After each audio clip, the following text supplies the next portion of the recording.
Hi, I'm Carrie. And I'm Emily. And we are the voices of Tarbis. In a nutshell, we travel to different historical places and events and we blog about them. But we wanted to try a different medium, so we're branching out into podcasts. Each week, we'll have a chat about different periods of history, important events, and extraordinary people in one way or another. And we'll round it all off with a relevant, ridiculous death. So, sit back, grab a drink, and enjoy Tarbis After Hours. Hello and welcome to this week's Tarbis After Hours. Now, I'm going to say in no small way, I'm excited for this week. Yeah, you definitely know more about this family than I did. Yeah. I'm going to go ahead and say I knew next to nothing. I have been fascinated by the Borgia family since I was a kid. I mean, the best way to describe them is how I described them to you earlier. It's like the family tree from Once Upon a Time mixed with the political intrigues and violence of Game of Thrones. Essentially, if you put it all together, mash it up, you've got the Borgias in a nutshell. Who were they? Well, we'll get to the main infamous family in a second, but it's probably better to start from the beginning, or nearest, damn it. They originated from Borgia in the formerly Aragon region of Spain. Before you go any further, Carrie, I think we need to do a disclaimer. Yes, we definitely do. We are very, very British. You might have noticed. Exceedingly so. And there's some words, names and countries that we've got to say that are not. And we don't cause any offence. Yeah, we if our pronunciations are incorrect, by all means, please write to us. You can leave a review on iTunes, correct us. Just please don't take offence. We don't mean any. If we mispronounce it, we're sorry, but we are trying. We will, but we are trying. So we are very trying. Yeah, we are. So sorry to interrupt, Carrie, but I thought before you started saying some of the words that I can read, you should probably. Yeah, that's fair. I completely understand. So thank you for jumping in there. Right, the first Borgia that we're going to talk about here is Alphonse de Borgia, who was the first main player. He was made cardinal in 1444, and he was then elected pope in 1455 and took the name Calixtus III. So this is the first Borgia pope. To put this in context, this is round about the time of the start of the Wars of the Roses in England. So I love how history links up like that. So it's about that time. He was the uncle of one Rodrigo Borgia, who was a cardinal at that point, made cardinal at the tender age of 25, along with his older brother. Now here comes the juicy bit. Right, okay. Rodrigo and his brother, but we're not going to go into detail of his brother. Rodrigo got into trouble a lot for his debauchery. He was told off by his papal uncle Alfonso for his actions, and not least of these was his affair with arguably his most famous mistress, because he had quite a few, Vanozza de Catani. Through his relationship with Vanozza, Rodrigo fathered 4 children, and so was born the Borgia dynasty that we all know and love. Maybe. Yeah, first was Pierre Luigo, or Pedro Louis, first Duke of Gandia. He disguised himself as a fighter during the Granda War.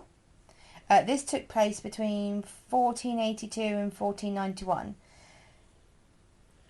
He married, if I remember rightly, Maria Enriquez de Luna. Yep, but he died young in either 1488 or 1491. Record keeping wasn't that great. Yeah. Back then. If you could write, it wasn't always written down correctly, so... No.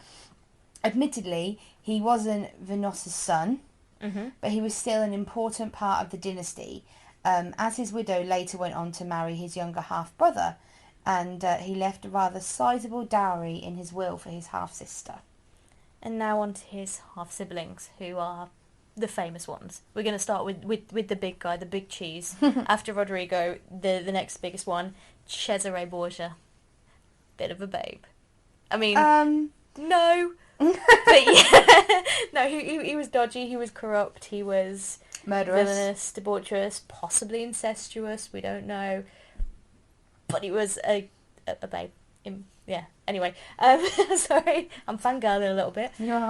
He was born in either 1475 or 1476, sources do vary. He was a ruthless warrior, a great general, and he was actually the model for Machiavelli's prince. He was the first person in recorded history to resign a cardinalcy. He gave it up. Yeah, he gave it up. Basically, him and his brother, Rodrigo, had different paths for them. His brother was going to be in the army, and Cesare was going to go down the priesthood, eventually cardinalcy, then pope. He was made a cardinal by Rodrigo shortly after he became pope, but it's not the life that Cesare wanted. He preferred the military life. He was very, very jealous of his brother because of that. After his brother's death, he gave up the cardinalcy. He wanted to further his military career, and he had quite a knack for attaining power, and that he was very, very good. He was very ruthlessly minded, and that lasted up until his father's death. Come next, so the next brother was Giovanni, or Juan Borgia. Born possibly 1476. He married Maria Enrique de Luna after the death of her half-brother Pier Luigo, and was made the second Duke of Gandia, Duke of Sessa, Grand Constable of Naples, Governor of St. Peter's, and Gonfalonieri, I think? Yeah, we're trying. And Captain General of the Church. Okay. He was murdered on the 14th of June, 1497. Okay. And whoever murdered him wanted him dead. Yeah. He was found the following morning, so on the 15th, in the River Tiber, with his throat cut and 9 stab wounds to his torso. So it was pretty final. Whoever wanted him dead wanted to make sure he ain't getting back up out of that river. I mean, there was a lot of rumours around it, and people believed that it was his brother Cesare. Other people believed that it was like a sexual liaison gone wrong. It was the lover of someone else. It was one of the rival families. It was never actually proved, and his death sent Rodrigo into a huge spiral of grief to the point where he locked himself away in the Castel di Sant'Angelo, and he refused to speak to anybody, launched this massive investigation, and then all of a sudden one day, boom, the investigation stopped. He so found out it was his son. He found out, yeah. I reckon he found out it was Cesare. It was Cesare. Yeah. I mean, it's quite likely, or it's also been attributed to the lover of one of his sisters, Lucrezia. Now, Lucrezia was the third child, and she's almost as infamous, I say infamous, not famous, as her brother Cesare. She was born in 1480 and held the normally cardinal-held title of Governor of Spoleto. Oh. So she was a woman, but a governor, which was quite interesting for the times. Not governess? No, because the title was... I mean, a governess was a teacher at that point. Governor was power, so she wouldn't have had that power, but because of Rodrigo, she was able to hold it. She married 3 times. Firstly to Giovanni Sforza, and then to Alfonso of Aragon, and lastly to Alfonso Alfonso I d'Este. Got my words mixed up then. Got to put my teeth back in. Mm-hmm. Her third marriage was possibly her happiest one. Her first one was annulled, and her second one was murdered by Cesare. He's a bad boy. Yes, he is. Yes, he is. And now the final son. Yep. Because, as I said, there was 4 of them. Yeah, so the last Borgia was Geoffrey. He was born either 1481 or 1482. Again, sources do vary. He was actually married off at a young age to Sancha of Aragon. He was only 12 at the time, and she was 16. Mm-hmm. This was a political alliance. This was arranged between Rodrigo Borgia and Alfonso II of Naples, her father, to get papal recognition of the claim Alfonso had to the throne of Naples. Yeah. So it was done primarily for political reasons. Yeah, I mean, this was one of the things that Rodrigo did very, very well. He was very politically savvy. I mean, he himself was elected pope, and he took on the moniker Alexander VI in 1492, much to the chagrin of some of his fellow cardinals. He was not well liked, mainly because he was Spanish, and obviously this was Italy at the time. The Spaniards were kind of cast out because there's been a long history of Spain, and Spain were under the rule of the Ottomans. They were actually an Islamic country for quite a while. and there was still quite a lot of animosity there between Italy and Spain. Reports circulated that he had bribed and threatened his way through the College of Cardinals to be elected, which is hardly surprising as the church was largely corrupt at this point, I'm sorry to say, but it was still considered illegal, so if it was proved, he could have been, what was the word I'm looking, impeached as Pope-ish. He had his fair share of enemies, obviously, because of that reason. One of the main claims against the family is that they were Murano Jews, which were Jews from the Iberian Peninsula, though those claims were never actually proven. They were quite unsubstantiated. And a lot of their enemies were fairly powerful, and they were fairly powerful Italian families such as the Medici, who are possibly my second favourite Italian family, and the Sforza. So in order to keep themselves alive, not just in power, but their lives were at stake here, Rodrigo had to make such powerful and clever alliances and also ditch the ones that weren't working without any kind of remorse. Yeah, he married off his daughter Lucretia to Giovanni Sforza. This was to try and bring that family into the fold. It wasn't successful. Sforza opposed Rodrigo and he fled, leaving him to force through a divorce on the grounds of non-consummation. So basically saying that they never did it. Mm-hmm. And back then that was obviously grounds for annulment because a marriage wasn't legally binding until it had been consummated. At the same time, he set up a marriage between Geoffrey and Sancha of Aragon, though although she was reportedly the mistress of his two older brothers. Cesare and Giovanni both got in there before Joffrey could. Well, so Joffrey to speak. was 12. You say that, but it wasn't uncommon for people to be married at a very young age. I mean, I think Lucretia wasn't too far ahead of that at the time, so it was quite common for political reasons for them to be married. However, taking your baby brother's wife as your plaything... Well, she jumped between all three, didn't she? To be fair, I mean, yeah. You can't just blame the guys. She was jumping through all three of the Borgia brothers. Yeah. Pretty much chief amongst their enemies and a recurring name throughout the entire Borgia dynasty is Cardinal Giuliano della Rovere. He was originally backed by King Ferdinand I of Naples, who was Sancha's grandfather. Okay. Rodrigo basically upset him by trying to give parts of Naples to his sons Giovanni and Geoffrey. The latter's marriage to Sancha, who was his granddaughter, brought peace with Naples, so here he's making a political alliance to try and get friends here.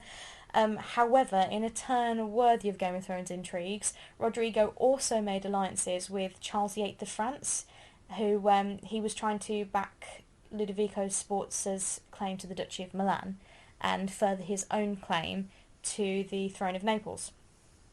When King Ferdinand I of Naples died, he was succeeded by his son Alfonso II, who was Sancho's father. Charles VIII of France then tried to further his claims to the Kingdom of Naples, and that kind of forced Rodrigo to pick a side.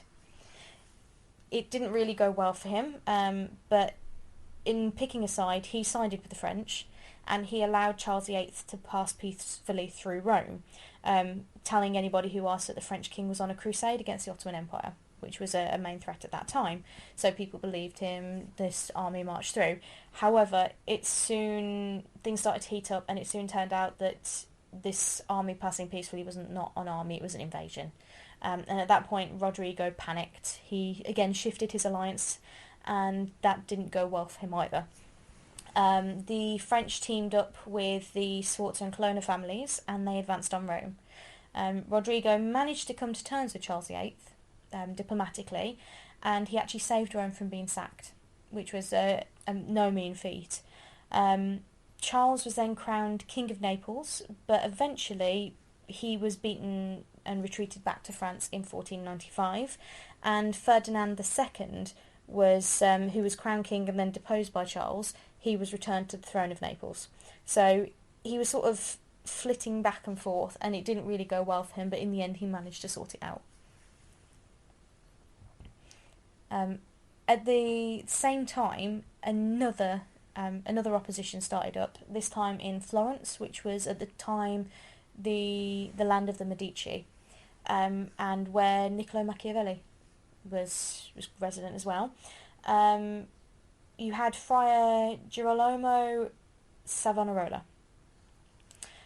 He was preaching out against the Borgia Pope, mainly against usury, which is lending money and giving it back with interest, which was something the Jewish people were accused of a lot, of debauchery, incest, basically you name it, Savonarola accused him of it.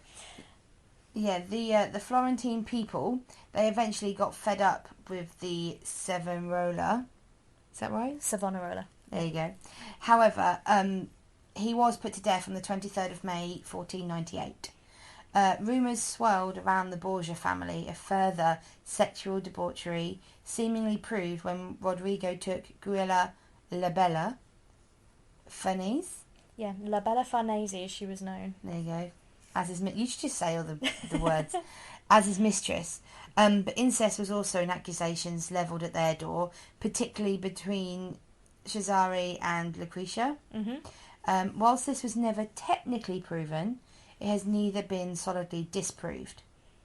Yeah. So no one is prepared to say yes or no. Yeah. But it does make for interesting, intense plot lines in fictional representations of the family, however. It is actually, it's used a lot, the whole idea of the Cesare Lucretia sort of relationship, which, I mean, it could have just been a close brother and sister relationship. I mean, he was the big brother, she was the little sister, you had to look out for her. Could have been more. The trailer you showed me of the Borgias earlier, though, they do seem a little bit too close. Yeah, I mean, I'm not going to... To No anyone spoilers. who hasn't watched the show, I'm not going to spoil it. I mean, it's fantastic. I would recommend giving it a go. All the acting is superb. But yeah, no spoilers at this point. We'll get your reaction after you've watched it. Okay. Okay. After he resigned his position as cardinal, so this is after Giovanni's death or murder. Let's just call a spade here. Yeah. Cesare married Charlotte d'Albret, who was the sister of King John III of Navarre. This gave an important alliance between the Borgias and the French, because they were their allies at the time. Cesare then teamed up with the new French king, Louis XII, because Charles VIII had died. So Louis XII is now king, and Cesare teamed up with him to invade Italy in 1499 and take Milan after the removal of the then Duke Ludovico Sforza. Now, obviously, the Sforza family were against them. This didn't really help the tensions between the Borgia and the Sforza families. Shock horror, yep. Rodrigo took advantage of his son's military prowess, however, now that he'd given him a chance to prove himself, and put him in charge of a large segment of northern Italy, particularly the Romagna and Marche regions. By all accounts, he did a good job of governing them, because the people that were there actually said that they would prefer him to the rulers that they had before. So even though he was ruthless, he was a good ruler. And he was also appointed leader of the papal armies. With the newfound power, Cesare then captured Imola and Forli from Caterina Sforza, again another Sforza, and he earned himself the title of Papal Gonfaloniere, proving that he was much better as a soldier than as a cardinal. Yeah. So he obviously made the right career choice there. Yeah. Rodrigo, however, saw the ushering in of a new century when in 1500 he formalised the new papal tradition of opening a holy door on Christmas Eve and then closing it on the Christmas Day of the next year. Mm-hmm. Something which is still done on special Jubilee years at St. Peter's Basilica in Rome. Yeah, it's still done today. Yeah, it's something that he set up, and at that time things were looking up for them, things were going well for them. They were making all the right choices, and they had friends in all the right places. So he felt secure to be able to do this at the Jubilee. Yeah, but unfortunately he didn't spend long in the new century. In August in 1503, both Rodrigo and Cesare even, fell ill just a few short days after they dined with Cardinal Castellesi? There you go. Yeah. Cesare was saved through the drastic procedures to save him that disfigured him. Yeah, he ended up having to wear a leather mask across his face. Some people said it was syphilis, some people said it was a result of this, but he ended up covering his face Phantom of the Opera style. Well, unfortunate. It was too late for Rodrigo, though. On the 18th of August 1503, Rodrigo Borgia died. Uh-oh. Some tried to say he was poisoned, others that he just died of disease such as malaria. But either way, his body decomposed really quickly, and he had to be covered with a tapestry when presented to the people, so not to cause any distress. Yeah, it was a tradition at the time that when the Pope or the Pontiff died, the people worshipping could go up and like kiss the body and like pay respects to it, kiss the hands, kiss the feet, things like that. Nobody wanted to go near it. It was putrid, his tongue was black and swollen, his body was starting to decompose. That's where the rumours of poison came from. That it was swollen, but it could have been malaria, it could have been anything. And quite a few people were taken ill at the time, so it could have been a form of a plague. They don't know. The new pope that came after him, Pius III, was technically an ally to the Borgias. I mean, he supported Cesare. However, he died after only 26 days on the throne of St. Peter. So he wasn't exactly a long-reigning pontiff. Their enemy from the start, Cardinal della Rovere. Oh, there's that name again. Yep, he then seized his chance and he, using methods that he criticised Rodrigo for, was then elected pope, and he became Pope Julius II. And he used everything in his power to frustrate Cesare, who at the time was engaged against Ferdinand II of Aragon. Now, Ferdinand II of Aragon is, if I remember rightly, the father of Catherine of Aragon, who married Henry VIII. Mm-hmm. So, another connection there. So, Cesare was captured, and he was imprisoned, and he was transferred and ended up in the castle of La Motta near Segovia. He escaped from there, and with the help of John III of Navarre, they captured Viana and tried to lay siege to the castle there. So they captured the town, tried to lay siege to the castle. On the 11th of March 1507, so this is 4 years after, more or less, after Rodrigo's death, they were in the siege. It was a really, really bad storm, and a group of knights left the castle under the cover of the storm. Cesare was really quite annoyed at how ineffective the siege had become. He was getting peed off with it all, so he decided to give chase. Alone. He turpined so badly and fatally, because as soon as they realised he was alone, he was ambushed. He was mortally wounded by a spear wound, and his body, including his leather mask, was stripped, and he was left naked but for a red tile to cover his genitals. At least they were... Are you trying to say at least they protected his modesty? Because that's not okay. That's not okay. I did say he was a babe, and they stripped him. They stripped him down and they left him there in the middle of a storm, bleeding to death. At this point, Lucretia was in her third marriage, namely as Cesare had killed her second husband. As he did. And by all accounts, she was quite happy in this marriage until she died at the age of 39. Mm-hmm. A mystery surrounds her, though, that one of the infant Romanus, a small child with whom she was seen on occasion, called Giovanni. Right. His true parentage is unconfirmed. However, it has been rumoured to be the son of either Rodrigo or Cesare through incestuous relations with Lucretia. So there's this baby that she is seen with quite often, mm-hmm. who is possibly the father from her brother or her dad. Yeah, I mean, they called him the Infans Romanus, which it just basically means the Roman child or the child of Rome, because nobody knew who he was or anything. They just sort of... his name was Giovanni, but they didn't know. They didn't really know. Yeah. So, obviously... Rumours abound, and a lot of their enemies would use that to slander them. So if it was an illegitimate child by a lover, not necessarily Rodrigo or Cesare, I do kind of feel sorry for her. I do, because her death as well, she actually died of sepsis, mm-hmm. but the sepsis was 10 days after she gave birth to a stillborn little girl. Yeah, I mean, back then childbirth could and most often was fatal. It was a terrifying thing for women to go through. So she's lost her father, she's lost her big brother, big brothers, both of them are gone. Not entirely sure what's happening to Giovanni at this point. He just sort of fades away, if I'm honest. He does lead some military campaigns with some success, but he just sort of fades away. So she's on her own, and she dies in that way after the grief of losing a child as well. And she finally was in a marriage that she was happy in. Yeah, she was a patron of the arts and everything. It's sad. It's sad, yeah. I think she's a much maligned character, to be honest with you. I mean, we've already mentioned Machiavelli, using Cesare Borgia as a model for his work The Prince, on account of his political and military continual quest for power with determination and ruthlessness. However, another historical name drop right here. Another famous friend to the Borgias was none other than Leonardo da Vinci himself. Ah, that painter-sculptor guy.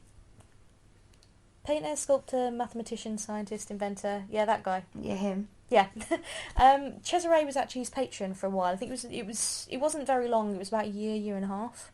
And although Da Vinci didn't actually do any apparent artistic work for Cesare that we know of, he was the inspector of his fortresses. So he'd go around inspecting and improving his fortresses. And trust me, if there was one person you wanted to inspect your armaments, it would be the man who invented the giant crossbow. Yeah, he's pretty badass. Pretty badass. I mean, he rarely finished anything, but he was awesome. Yeah, so when Lucretia died in 1519, the Borgia dynasty had come to an end. Although their legacy lived on through various religious and political familial connections, Francis Borgia was... Yeah, he was canonised, wasn't he? He was one of their descendants. Yeah.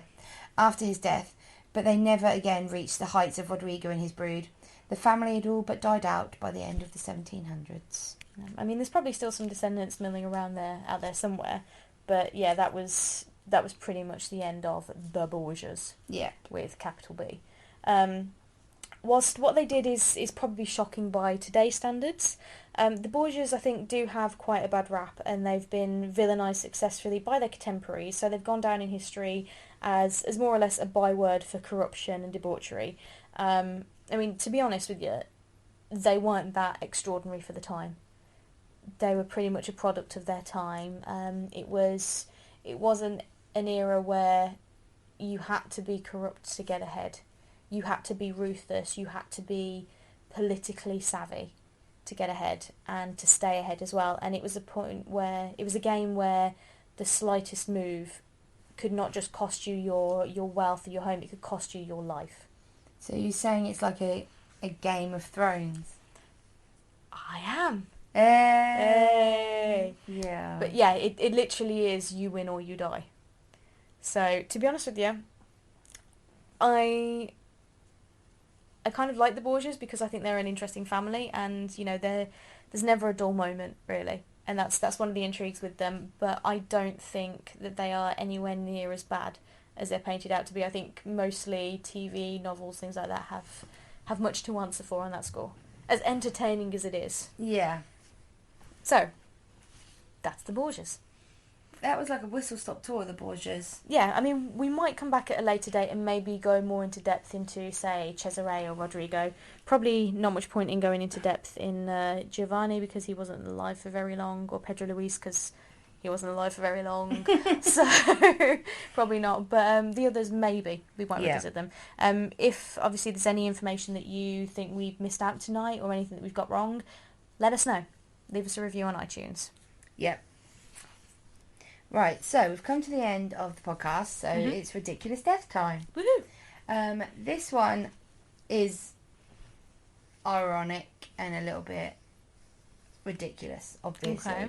So, there is this guy called Hans Streiniger. I think that's how you pronounce his name. Right. He lived in a little town in Austria called Braunau. You're better with pronunciations than me. Braunau am Inn. Yeah. And that is most often remembered as the birthplace of Adolf Hitler. But that's just a little bit of history tidbit for you. It's got nothing to do with this ridiculous death. he was the mayor of that town back in 1567. Okay. He was quite popular though. There isn't much known about his life, just the fact that he was well liked by his people. And one thing that he was known for is his impressive facial hair. Mm-hmm. Strininger had a 4.5 foot long beard that hung from his face, and it was complete with a forked tip. So he was quite proud of his beard. It's actually, and now he's died, it's actually on display in a museum in Austria. Oh wow! Okay. Yep. He used to keep his facial hair rolled up and neatly tucked into a pocket. Mm-hmm. Because obviously it must have took years of hard work and dedication to grow such a beard. Yeah. And you wouldn't want anyone to trip on it or to get it muddy on the ground or anything. No. Unfortunately, on one fateful night in autumn, he did just that. Oh. September the 28th, 1567, a fire broke out in his town. Mm-hmm. And that is usually the case. The fire caused a fair amount of panic, and being the mayor of the town, Strininger was at the centre of it. At some point, he attempted to quell the commotion, and his beard came loose from his pocket. Right. And of course, as the town was on fire, he didn't take the time to roll it back up again, and simply just pushed it out of the way. This was his downfall. While standing at the top of a flight of stairs, in the midst of all the chaos, he stepped on his own beard and tripped. He slipped, he tumbled down the entire flight of stairs and broke his neck and died. Did you literally mean to say it was his downfall? I did! The best puns are the ones you don't intend to do. Oh Yeah. dear. So he went down. He did not yell timber. He did not. He was the mayor of the city that was on fire. He tried to help, bless him, and tripped over his...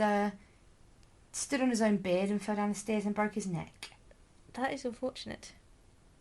So all these young hipsters out there that are trying to grow their beards, just keep it at a non-trippable length, please, gentlemen. If you could be so kind, we'd rather not have you do a Steiniger. Yep. Yeah. So make sure that if you have a beard that's 4.5 foot long, with a forked at the end, keep it in your pocket. Or shave. Those hipsters are liking their beards at the minute. This is true.